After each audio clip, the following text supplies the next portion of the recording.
삶이 전쟁과 같고 전투와도 같다라는 그 말에 남자가 있고 여자가 있지 않습니까? 여자도 삶이 전투와도 같고 뭐 남자도 삶이 전투와도 같죠. 남자들이 직장생활하는 그 어려움이 전쟁과도 같지만 여자들도 남편이 벌어오는 그 월급으로 집에서도 살림을 하는 전쟁들을 치르는 것입니다. 그래서 어린아이들도 전쟁을 치르고 남자만 전쟁을 치르는 것 아니고 여자라고 전쟁에서 피할 수 있는 그런 일도 아니죠. 아이들도 아이들만의 세상이 있기 때문에 그 어려운 세상에서 발버둥 치면서 살아가는 사람인 것입니다.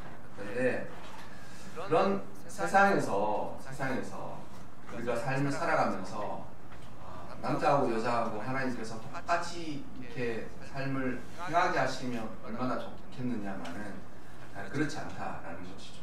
그래서 보면 제가 그 아이러니라고 그랬잖아요. 왜 자꾸 남자가 일찍 죽냐고. 대부분 이제 고생을 해도 사실 여자가 훨씬 많이 하는 편이거든요. 제가 살아온 세상이 그렇습니다. 왜냐하면 그러니까 이제 모든 아들들은 엄마가 항상 불쌍하거든요. 왜냐하면 아빠가 그만큼 훌륭하지 못했기 때문에 우리 엄마가 고생하는 것을 어려서부터 보면서 자라나는 그런 뭐라 그럴까요? 아쉬움들이 있습니다. 아쉬움들이 있습니다. 왜냐하면 아들로서 살아가는 삶에 아버지와 어머니 사이에 있어서 항상 마음이 어머니 쪽에 기울어져 있어요. 왜냐하면 엄마가 항상 고생한다. 엄마가 희생한다. 그와 반대 그 부부의 삶이 어떤 거냐면 아버지는 항상 마음대로다. 아버지는 아버지가 원하는 삶을 살아가는데 자랑스럽고 존경스럽기보다는 아버지는 좀 그런 거예요. 저 역시 거기서 벗어날 수가 없죠. 항상 어머니가 자라면서 항상 학창 시절 때부터 어머니가 참 불쌍하다 이런 생각들을 하면서 살아가거든요. 근데 우리가 삶을 살아가면서 그런 균형이 맞아져갈 필요가 있습니다. 그건 뭐냐면 아버지는 아버지대로 그러니까 어머니는 어머니대로 불쌍하지만 아버지도 아버지 나름 너무 어렵고 힘든 삶을 수고한다라는 그 균형이 잘 맞아갈 필요가 있다는 거죠. 그렇지 않으면 마음이 한쪽으로 이렇게 쏠려 있어요. 그리고 이제 딸들은 그러잖아요. 딸들이 하는 말 중에 대표적인 게 뭐냐면 난 엄마처럼 안 살 거야. 딸들이 항상 그 말 하거든요. 난 엄마처럼 안 살 거야. 엄마가 살아가는 삶을 딸들이 항상 부정하는 거예요. 엄마가 너무 고생하고 너무 못하고 이러는 건 알지만 왜 엄마가 그렇게 바보처럼 삶을 사느냐라고 막 생각한다는 거죠. 설교자는 왜 이 말씀을 드리냐면 우리가 살아가는 이 시대가 어떤 시대냐면 가만히 생각해보면 남자는 남자의 구실을 명확하고도 정확하게 잘 하지 못하는 시대를 살아가는. 근데 남자가 남자의 구실을 잘 못하니까 여자가 어떻게 되겠습니까? 여자가 남자의 구실까지 삶을 살아가는 거예요. 요즘에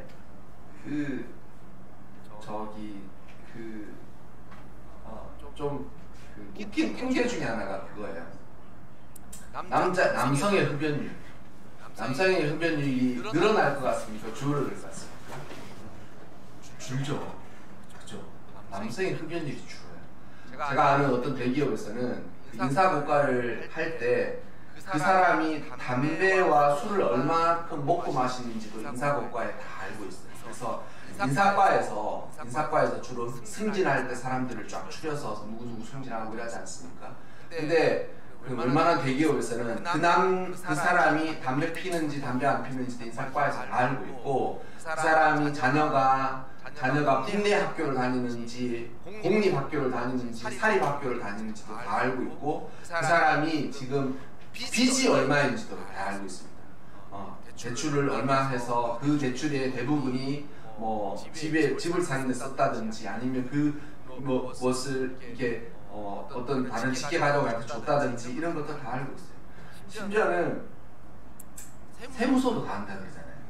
세무서도 이게 부모가 자식한테 뭉태기 돈을 줄 때 그걸 다 세무서들 알고 있어요. 알고 있고 그냥 그걸 문제 삼지 않을 뿐이에요. 대기업에서도 그렇게 하고 있다는 거죠. 근데 신기한 거는 남자는 담배 피는 이 담배 흡연율이 줄어. 근데 여자는 어떻습니까? 여자는 제가 늘다는 말을 저는 통계를 보지 않아도 다 알 수 있습니다. 교회의 뒤에가 주차장이잖아요. 근데 이 교회 뒤에가 대로변을 끼고 있고 뒤에가 여기가 조금만 들어오면 으슥하잖아요. 그럼 거기서 심심치 않게 봅니다. 여자분 두 분이서 이야기하면서 담배 피고 심지어는 남자 둘이 있는데 거기서 여자도 하나 끼워가지고 담배 피고 아니 여자 혼자 와서 담배 피고 심심치 않게 잘 보고 전에도 한번 설교 중에 얘기했잖아요. 막 그 무슨 일을 하는데 젊은 여자랑 나이 지긋하신 두 분이 너무 사이좋게 옆으로 나란히 앉아서 담배를 피우면서 무슨 이야기를 하고 계시는 거예요. 내가 멋진 세상을 내가 살아가는구나 이런 생각이 듭니다. 근데 여러분 왜 이렇게 여자들이 담배 피겠습니까? 제가 가만히 생각해보면 여자들이 담배를 피면서 그렇게 할 수밖에 없는 때가 언제냐면 여자들이 적극적으로 세상에서 남자들과 부대끼면서 생계를 유지하지 않으면 안 되는 그런 세상이 다가와서 많은 여성들이 제 생계를 위해서 이제 실제로 그런 경제 활동을 하면서 느끼는 답답함들이 있는 거예요. 예전에는 남자들만 그걸 다 느꼈었는데 이제 먹고 살면서 이런 일들을 하고 보니까 그분들이 그렇게 얘기해요. 왜 담배 피는지 알겠다는 거예요. 남자들 왜 담배 피는지 알겠다. 근데 여러분 저는 뭐 담배 때문에 여성 남성을 구원하고 싶진 않지만 저는 이 시대가 남자는 남자다움 남자에서의 삶을 굳건하고도 명쾌하게 살아가지 못하고 여자는 또 그런 남자들의 시대를 살아가면서 여성들도 어려움을 막 겪는다는 거죠. 여러분 이 시대를 보십시오. 이 시대에 에훗이 죽었다라고 되어 있고 에훗은 우리가 읽었던 4장 1절 바로 앞에 3장 31절에 그는 뭐 특별한 그러니까 그는 그 일들을 한 시대의 사사로 섬겼는데 에훗이 죽고 나자마자 똑같은 일이 일어나요. 뭐냐면 예전으로 다시 돌아가는 거예요. 사사였던 걸출한 사람이 있던 시대를 살아갈 때는 그 사사가 살아가는 시대가 맞다라고 생각하다가 에훗이 죽고 나니까 예전으로 다시 돌아가는 거예요. 그래서 보면 또 여호와의 목전에 악을 행하는 거예요. 그러니까 우리 삶이 보면 하나님이 우리 삶을 축복할 만한 여건이 안 될 때가 너무 많아요. 뭐냐면 예전으로 자꾸 돌아가요. 예전으로 돌아간다는 말은 좋은 시절에 아주 그 어떤 부흥의 시대로 돌아가는 게 아니라 옛사람으로 돌아가는 거예요. 옛사람으로.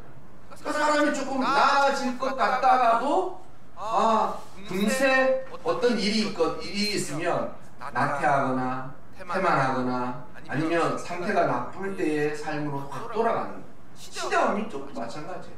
사람이 은혜 안에서 살아가는 그 동안에 그러니까 여러분 지금 주일날 이렇게 예배 드릴 때는 삶이 평온하고 주님이 나와 함께 계시고 믿음이 있는 것 같고 그래도 우리가 눈에 보이지 않는 하나님이시지만 하나님은 마치 눈에 보는 것처럼 맞아 우리가 이렇게 살아가야 되지 않나라는 생각을 하고 있다가 예배를 딱 끝나고 저 교회 문을 나가면서부터 세상이 확 마음으로 밀려 들어오는 것 같아요.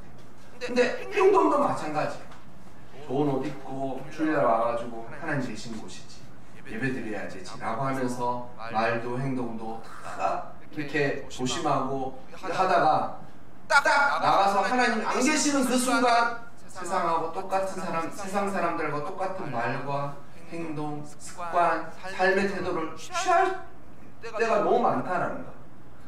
문제가 또예요. 또 이게 제가 지난주에도 말씀드렸지만 삶의 전투는 삶의 전쟁과 전투는 한쪽이 완전히 이길 때도 없고 한쪽이 완전히 질 때도 없어요. 항상 엎치락뒤치락 하면서 살아가는 거거든요. 근데 문제는 이게 이겨가는 듯한 삶을 버텨내면서 살아갈 때가 있고 지는 듯한 삶을 버텨내면서 견딜 때가 있어요. 근데 전자가 돼요. 그러니까 이게 전자가 된다는 말은 뭐냐면 힘들고 어려웠고 낙심할 때도 있지만 이게 삶이 조금씩 나아져서 위로 하나님 쪽으로 가고 있는 삶을 살아가요. 근데 이게 사람이 보통 그렇지 않거든요. 밑으로 자꾸 좀 내려가려고 하는 거예요. 밑으로 자꾸 내려가는 거예요. 근데 이스라엘 자손이 또 여호와 앞에 악을 행하며 악을 행했다는 말은 뭐겠습니까?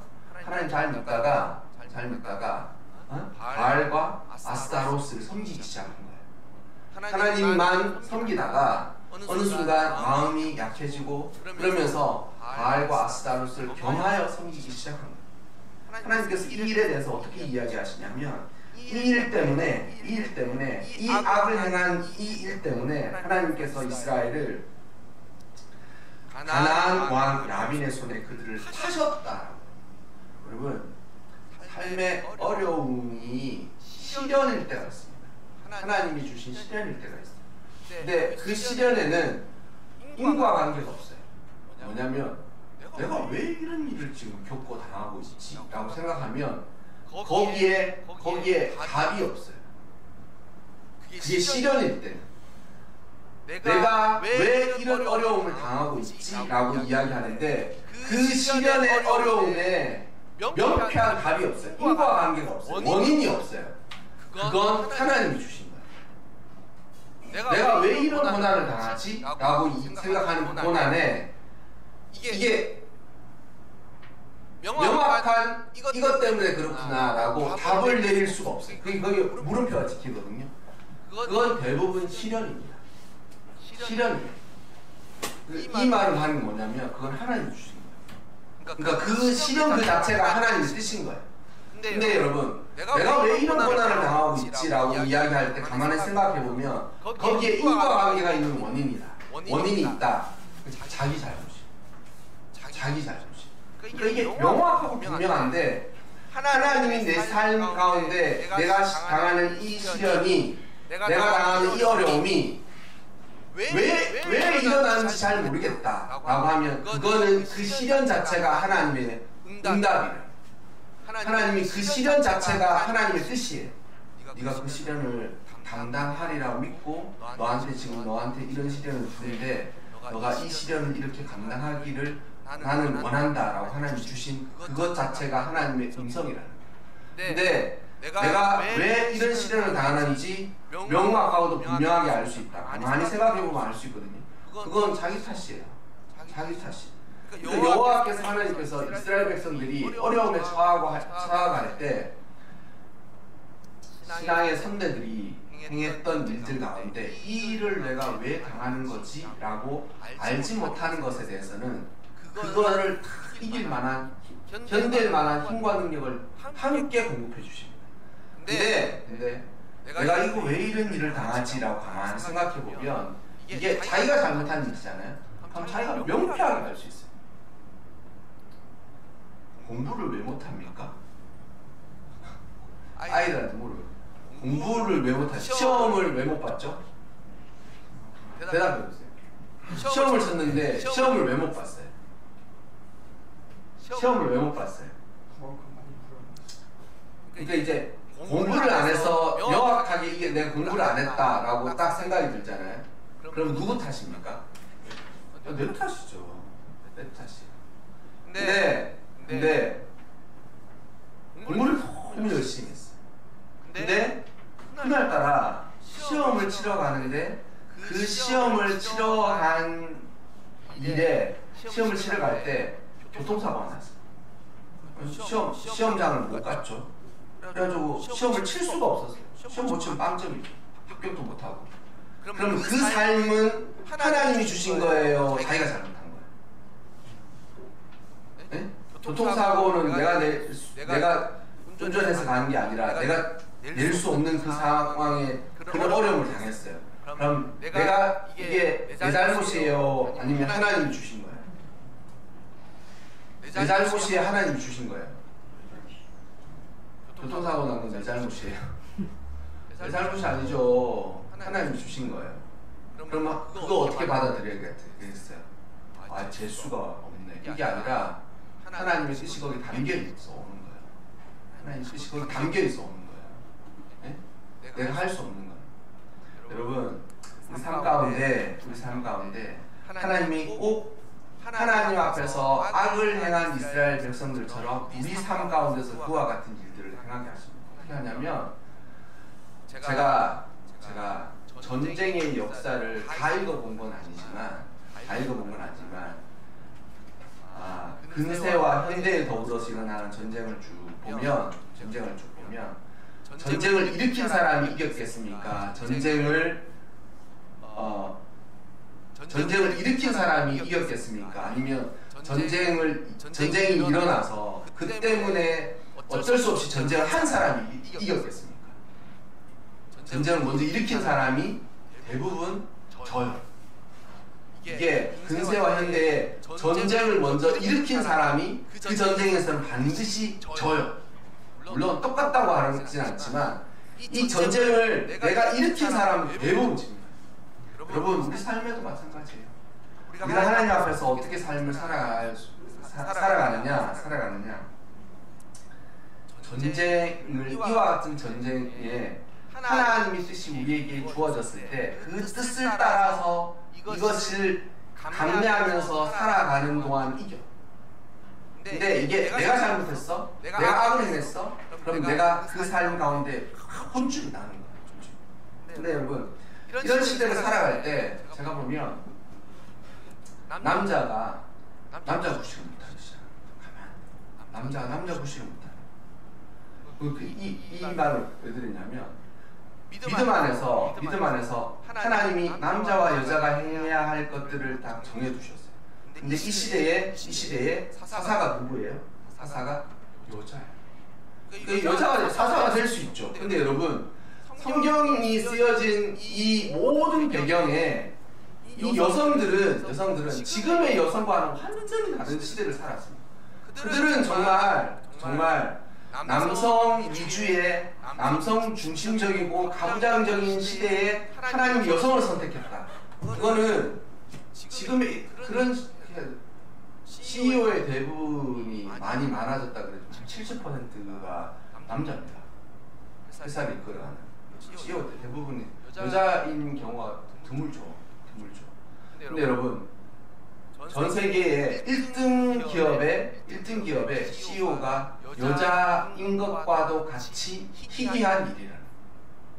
이 시대에 하나님의 부르실 만한 사람 중에 남자들이 사사로 부를 만한 사람이 없어요. 그러니 드보라를 하나님이 그를 부르신 거예요. 그의 신앙에 그의 합당한 삶을 살았겠죠. 근데 그 시대에 드보라가 사사로 태어났는데 그 드보라가 뭐라 그래요? 드보라가 뭐라 그래요? 보면 그가 사사로서의 삶을 살아가면서 그가 이야기하기를 바락에게 너가 하나님의 군대 장관이 아니냐. 근데 하나님이 너에게 이 이스라엘을 구원하라고 말씀하시지 않았느냐라고 이야기하는데 바락은 여러 번 하나님의 말씀을 들었으나 그것을 무시합니다.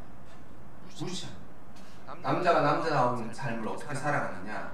하나님의 음성을 듣고 순종할 수 있는 것이 신앙에 있어서 남자다움이에요.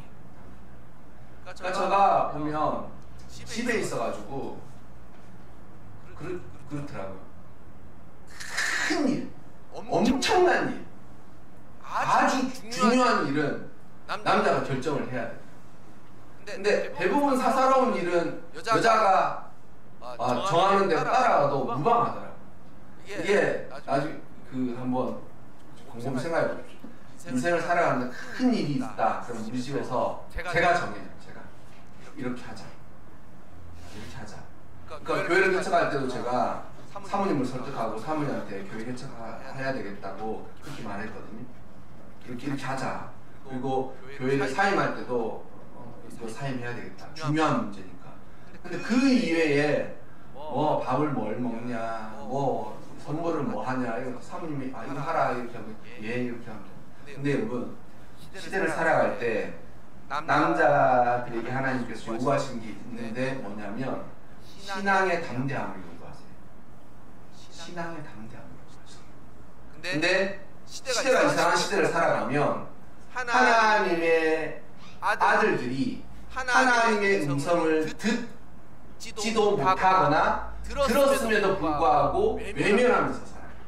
본문을 보면 드보라가 바락한테 이게 처음 이야기한 게 아니라 바락은 이미 그 이전에 하나님으로부터 내가 너를 군대 장관으로 세웠으니 너가 너의 힘을 가지고 이스라엘을 구원하라라고 여러 번 이야기를 들었음에도 불구하고 그가 마음으로 하나님의 음성을 무시하면서 살아요. 남자들은 하나님의 음성을 듣고 그 말씀에 순종할 만한 믿음을 가지고 살아가는 게 남자의 하나님께서 남자에게 요구하십니다. 여자에게도 마찬가지죠. 여자에게도 마찬가지인데 이게 남자가 신통치 않잖아요. 남자가 신통치 않잖아요. 그럼 어떻게 해야 되겠습니까? 간혹 가다가 남자를 완전히 무시하고 여장부 같으신 분들을 종종 만나거든요. 남편이 뭐 잘못하니까 남편을 뒤로 확 제치고 내 말만 들어 이러면서 이거 이렇게 하고 저거 저렇게 막 그렇게 해요. 근데 여러분 그렇게 하고 나면 가정이 남자 대신 여자가 그 일을 할 수도 있지라고 해서 가정이 잘 세워지느냐? 그렇지가 못하더라고요. 대찬 여자가 가정을 잘 이끌어갔잖아요. 그렇지 못해요. 자, 이스라엘 백성들에게 이 시대의 답답함이 뭐냐면 하나님의 음성을 듣고 가정이든 국가든 아니면 자신의 삶이든 하나님의 음성을 들어야 될 사람들은 하나님의 음성 듣고 외면하고 그 반대에 이 드보라와 같은 사람이 이 시대를 이끌어가는데도 너무 어려움이 많은 거예요. 어려움이 많은 거예요. 그래가지고 바락이 뭐라고 이야기하냐면 드보라의 치맛 자락을 붙들어요. 당신 나와 같이 가면 나 가고 당신이 나와 같이 안 가면 나 안 가겠다. 그렇게 이야기합니다. 여러분 우리가 이 시대를 살아갈 때 우리 삶 가운데 어려움이 있고 여러 가지 복잡함이 있고 삶이 전투와도 같고 어렵고 버겁고 그런 삶 가운데서 잘 승리할 수 있는 일이 있는데 그 승리가 이게 남자와 여자, 남성과 여성이 조화롭게 이 일을 잘 해나가야 되는데 이게 조화가 안 맞을 때 너무 많아요. 조화. 저는 예전에 모셨던 목사님들 중에 사모님이 넘버 2이셨던 경우가 종종 있었어요. 그러니까 근데 이게 이제 실질적으로 제가 목회를 하면 부목사로 사모님을 섬기는 게 아니거든요.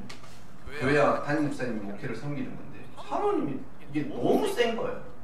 너무 세가지고 사모님 이래 저래 그러는데 부교육자가 그걸 어떻게 감당을 못 하겠는 거예요. 그럼 진짜 사모님 말을 듣죠. 이게 나중에 사모님 목소리가 더 세지면 어떻게 되는지 아십니까?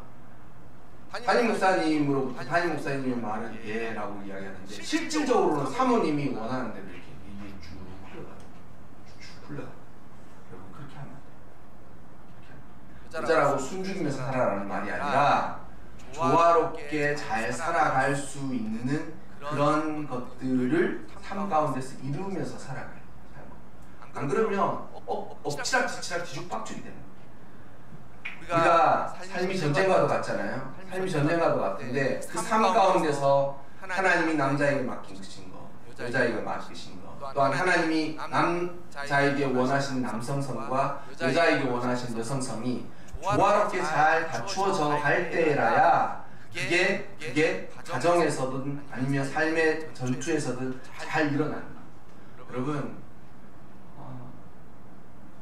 제가 남자는 정말 남자다운 대장부와도 같은 믿음을 가지고 삶을 잘 살아가고 여자 역시 어떻게 삶을 살아가야 하냐면 10편 나와 있기를 장부처럼 살아가라고 그러는데 막 이렇게 해주면서 살아가는 것이 아니라 이게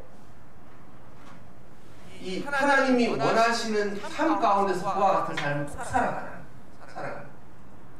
나이 드신 여자분들한테도 꼭 드리는데 죽을 때까지 여자예요. 그래가지고 여자의 아름다움을 마음에 푹 담고 살아가야 돼. 교회에 만약 남자들만 사는 교회가 만약 남자들만 있는 교회다. 그럼 교회가 어떻게 될까요? 어떻게 될 것 같습니까? 군대가 되는 거예요. 군대가 되는 거예요. 그리고 그 교회가 무슨 남자들 축구 동호회가 되는 거예요. 근데 만약 교회가 여자들만 있는 교회가 된다. 그럼 어떻게 될 것 같습니까? 그 교회가 막 사교 클럽처럼 그렇게 되는 거예요. 이 두 가지가 잘 갖추어져야만 그 갖추어짐이 필요하다는 거예요. 그게 가정에서도 교회에서도 한 사람에게도 보았다는 거죠.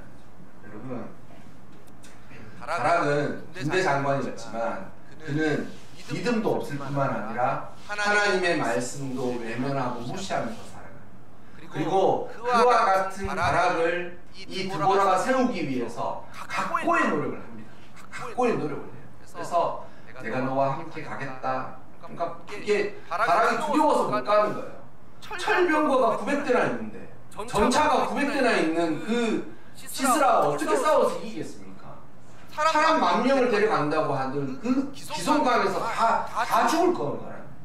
근데 하나님께서는 명령하시고 자기는 갈 마음이 없고, 그래서 드보라의 치맛자락을 붙들고 나와 같이 가자. 죽으면 다 같이 죽고, 정말 살면 뭐 진짜 하나님께서 나의 믿음이 아니라 당신의 믿음을 보고 우리를 살려주실 수도 있으니 다 같이 죽든지 같이 가자, 그렇게 이야기해요. 드보라가 같이 가죠. 드보라가 같이 가는데 그 이야기가 그가 뭐라고 하냐면 영광은 없다, 이렇게 이야기해요. 여러분, 우리가 살아가는 시대에 여자들이 경제 참여도 많이 하고 또한 남자와 여자가 평등한 그런 시대를 실제로 살아가고 있습니다. 물론 아직 불평등이 있고 여러 가지 많은 이야기들이 있겠지만 그 가운데서 하나님이 원하시는 아름다운 삶을 조화롭게 잘 살아가요. 그게 가정이든 그게 교회든 그게 그 사람이 젊은 사람이든 어린 사람이든 아니면 노년의 삶을 살아가는 사람이든 이와 같은 삶을 살아가야 돼. 안 그러면 이게 뒤죽박죽이 돼요. 연약하고 유약한 남자들이 살아가는 시대에 여자들이 억세고 하지 않아도 되고 하고 싶지 않은 일을 해야만 하는 그런 일들이 너무 많은 거예요. 그래서 여러분, 이 우리가 읽었던 사사기 4장에 나와 있는 이 모습이 이 시대에도 재현되지 않도록 믿음의 삶을 살아가야 됩니다. 그래서 노년에 이제 여성분들한테 먼저 말씀드리자면, 노년에도 아름답게 늙어가셔요. 노년에도 어머니이고 여자의 그 아름다움을 마음에 품고 살아요. 이제는 뭐 남편도 없고 하니까 마음대로 말하고 마음대로 그렇게 살면 안 돼요. 남자분들한테도 똑같이 하는데 나이가 늙어져도 위험을 잃지 않고 믿음 안에서 주님 앞에 붙들려서 살아요. 그것만이 나와 가정과 교회와 그리고 사랑하는 모든 사람들을 살려내는 거예요. 여러분, 이게 그런 시대를 살고 나면 그런 시대를 살고 난 그 시대만 문제가 안 되는 거 아니에요? 문제가 되는 게 아니에요. 저는 그 동성애를 옹호하거나 할 마음은 추워도 없습니다. 이게 잡아간다 그래도 그 추워도 없는데, 여러분, 이게 남자가 남자의 구실을 잘 하지 못하고 여자가 여자의 삶을 잘 살아가지 못하는 그 다음 세대의 아이들이 어떻게 되겠습니까? 남자가 어떤 삶을 살아가야 남자인지를 잊어버리는 거예요. 또한 여자는 어떤 사람이 여자인지를 잊어버리는 거예요. 그리고 나서 그 다음 시대에 살아가는 모든 사람들은 어떻게 생각하냐면 정체성의 혼돈과 헷갈림이, 남자는 저렇게 남자의 삶을 살아감으로 인하여서 멋있고 존경스럽고 아름답구나, 여자는 또한 저렇게 여자의 삶을 살아감으로 너무 귀하고 아름다우며 또한 우리가 모두 보기에 사랑스럽구나, 이게 다 잊어버리고 그 다음 시대를 살아가는 애들은 이게 다 헷갈리잖아요. 당연히 그렇지 않겠습니까? 그렇죠? 여러분, 우리가 살아가는 이 시대에도 하나님이 요구하시는 믿음을 따라서 남자들은 살아갈 뿐만 아니라 함께 여자들 역시 믿음 안에서 이 조화로운 삶을 잘 살아가서 여러분의 삶이 이게 역치되지 않는, 거꾸로 뒤집어지지 않는 그런 삶을 살아가시길 바랍니다. 만약 우리가 삶을 살아가면서 이거를 잘 못하잖아요. 그러면 그 다음 시대의 아이들이 남자들은 유약하고 연약해. 남자 구실을 잘 못하는, 여자들은 그 남자 구실을 못하는 남자들과 함께 살아가면서 억세고 자기 주장이 확고하고 명쾌한데 이게 다른 사람에게 막 이렇게 함부로 하게 되는 그런 시대를 꼭 살아가게 돼요. 여러분, 우리가 살아가는 시대가 하나님이 뜻한 바대로 이게 다시 조화롭게 살아갈 수 있어요. 그리고 그 조화롭게 전쟁을 치러야 돼요. 못하니까 나와봐. 내가 하면 그렇게 하면 안 돼. 그래서 이와 같은 전쟁을 꼭 승리하시기를 바랍니다. 제가 삶이 전쟁과도 같다는데 이게 뭐 좀 무슨 전쟁인데 뭐 남자랑 여자랑 다 싸우고 남자들 싸우지 이런데 이게 삶이 전쟁과도 같은데 그 질서와 조화를 잘 갖추어 가야 됩니다. 여러분, 이게 아마도 다음 주에 설교 한 편을 하면서 이 설교를 마칠 텐데 설교가 온전히 알게 되지 못하더라도 우리가 살아가는 시대를 한번 생각해 보시면서 여러분 어떤 삶을 살아가시길 바랍니다. 하나님께서 세우신 남자는 남자답게, 세우신 여자는 여자답게, 그리고 그 둘 사이에 아름다운 조화들이 이루어져서 여러분이 살아가는 삶이 주님께서 이 뜻한 바대로 요구한 삶을 살아가시기를 주님의 이름으로